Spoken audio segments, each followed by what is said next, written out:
Hello everyone, आज है 20 जून और आज इस वीडियो में हम बात करने जा रहे हैं रिलायंस पावर के बारे में। देखिए, रिलायंस पावर का जो शेयर है ये 15 रुपए के आसपास ट्रेड कर रहा है। 2.5% की आज गिरावट देखने को मिली है।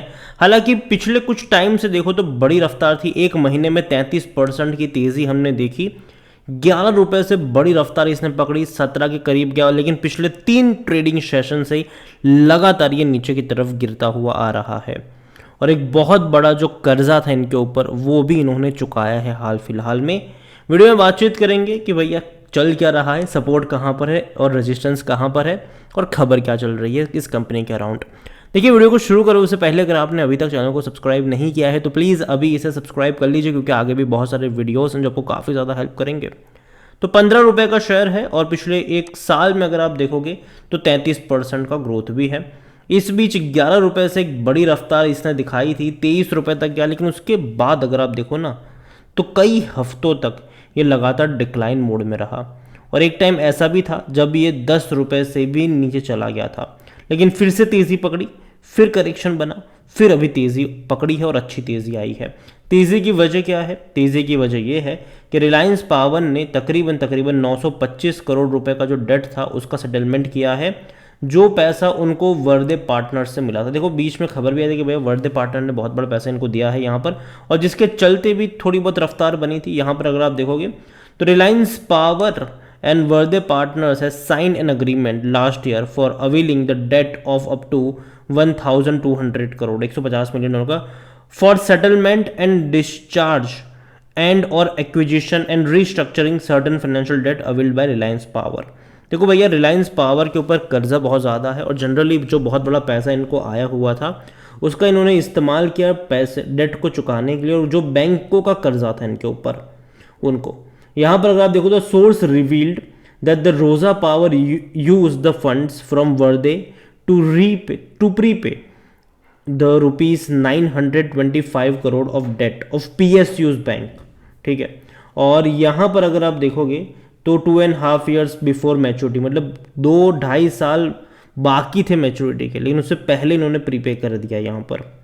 और यहाँ पर सेटल किया गया है। आप देखिए यहाँ पर PSU's बैंक्स में आप देखो तो SBI है, कैनरा बैंक है, इवन यस बैंक और एक्सिस बैंक का भी पैसा इन्होंने यहाँ पर चुकाया है, जो कि अच्छी बात है। यहाँ पर अगर आप देखो तो Reliance Power has become debt free on stand alone basis.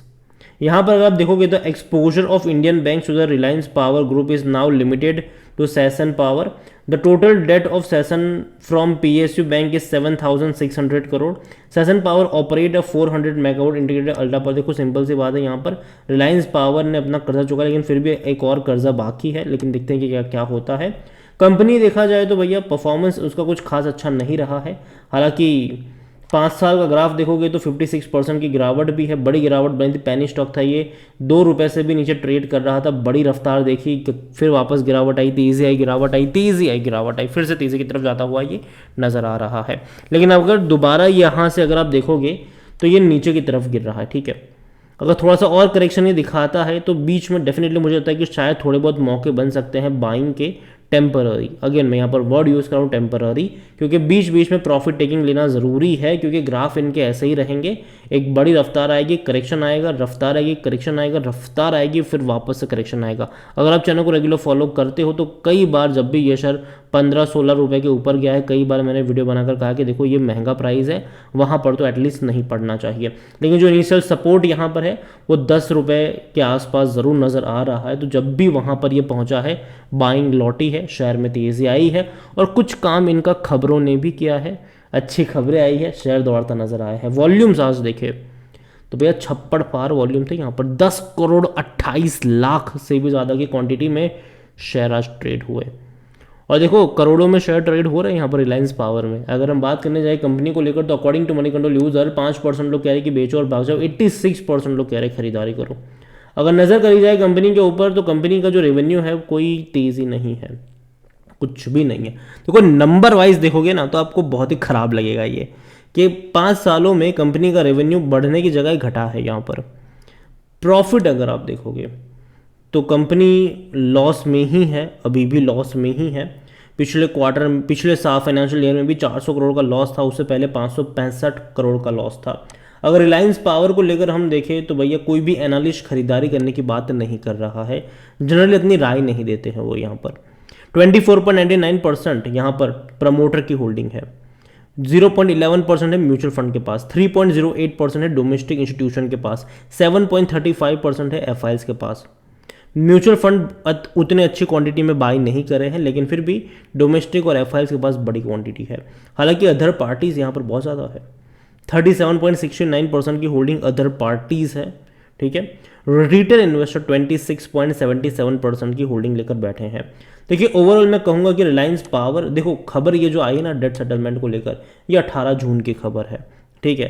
और ये जो शेयर गिरना शुरू हुआ है, ये गिरना शुरू उससे पहले का ही हुआ है। हालांकि तेज़ी जो आई थी वो उससे पहले की थी, क्योंकि खबरें आ रही थी कि भैया वर्दे पार्टनर्स के साथ इन्होंने ये किया हुआ है, तो जिसके चलते तेज़ी भी आ रही थी, ठीक है। लेकिन जैसे ही सब कुछ हो गया, वापस से नीचे की तरफ गिरता जा रहा है। और देखो यार इस कंपनी के शेयर में बीच बीच में मोमेंटम बनेगा। अगर आप इनके नंबर्स देखोगे रेवेन्यू वाइज तो उतने ज़्यादा इंकरेजिंग तो नहीं लग रहे हैं, 2000 करोड़ से 1700 करोड़ पर आ गए। प्रॉफिट अगर आप देखोगे तो हालांकि पिछले क्वार्टर में 322 करोड़ का प्रॉफिट था, लेकिन यहाँ पर एक वन टाइम प्रॉफिट आया था, जिसके चलते आपको एक प्रॉफिट देखने को मिल रहा है, वरना हर क्वार्टर में बड़े बड़े लॉस इन्होंने ही दिखाए हैं। देखिए रिलायंस पावर मैं कहूँगा कि कंपनी खराब तो है, डेफिनेटली ख़राब है, उतनी ज़्यादा फंडामेंटली स्ट्रांग नहीं लग रही है मुझे नंबर वाइज अगर मैं देखूँ तो। लेकिन हाँ, अगर ये नंबर में चेंज आता है तो बहुत अच्छी बात हो जाएगी। और जहाँ तक बात है खरीदारी को लेकर, तो देखो मैं कहूँगा कि अगर ये 15 रुपये से देखो गिरना शुरू हुआ है अभी, अगर ये दोबारा से आपको 11 से 12 की रेंज में नज़र आता है तो खरीदारी के मौके बन सकते हैं। लेकिन वही लोग खरीदारी करें भैया जो रिस्क लेना जानते हैं, जो कितना रिस्क इन्वॉल्व है उस चीज़ को समझते हैं। क्योंकि देखो रिलायंस पावर ऐसा शेयर नहीं है कि जहाँ पर आप लाखों शेयर्स खरीद के बैठ जाओ और बाद में ये एक्सपेक्ट करो कि भैया पैसा बनेगा मेरा, ऐसा नहीं है। यहाँ पर टाइम लगता है मोमेंटम को आने में। आप देखिए 5 साल का भी अगर आप ग्राफ देखोगे तो एक बड़ी तेज़ी के बाद लंबे समय का कंसोलिडेशन वाला फेज चलता है, फिर तेज़ी देखने को मिलती है। और अगर आप देखो तो ये भैया कहाँ पे चला गया था, 23 पे चला गया था, लंबे समय तक कंसोलिडेट किया था ये, लंबे समय तक। और यहाँ पर मैंने मना किया था कि मत खरीदना, मत पड़ना यहाँ पर। अभी क्या है कि देखो कुछ अच्छी अच्छी खबरें आ ज़रूर रही है, देखो पावर सेक्टर फोकस में भी है, लेकिन एक चीज़ याद रखेंगे कि जून क्वार्टर के रिजल्ट शायद अच्छे हो सकते हैं, लेकिन उसके बाद सितंबर में और दिसंबर के नतीजे उतने अच्छे और उतने इंकरेजिंग नहीं होंगे, तो तब आपको थोड़ा बहुत प्रेशर डेफिनेटली देखने को मिल सकता है। तो यहाँ पर अभी के लिए मैं इतना कहूँगा कि है तो रखे रहो, ठीक है।